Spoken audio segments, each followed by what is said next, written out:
Hello guys and welcome back into a new brand video. In today's tutorial, I'm going to show you how to change WooCommerce out of stock text in uh, WooCommerce store. So make sure to watch the video to the end and follow these simple steps. So first, make sure that you are in your WordPress admin panel, and now we need just to search for a plugin that would allow us to change that.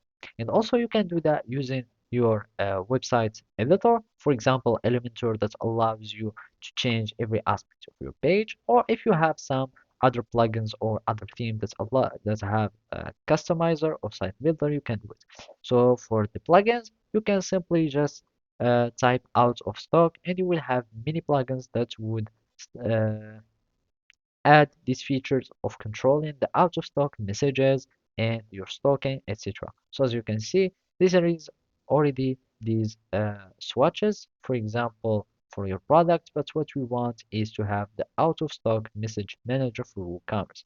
So whenever you have some products that are out of stock, they will add some uh, as you can see, some messages or some customization to add for your products, and they will be added into your products. So as you can see, you can just simply install now and you can have such uh, such messages that are customized on your page, and basically you can have them however you want. So that's why adding plugins are good because it gives you a variety of tools or more options to use instead of adding the code manually, and you can have some errors, etc.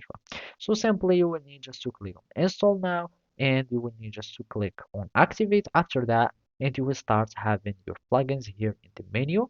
And all you need to do is just to click on it and you will start save changes and they will be applied.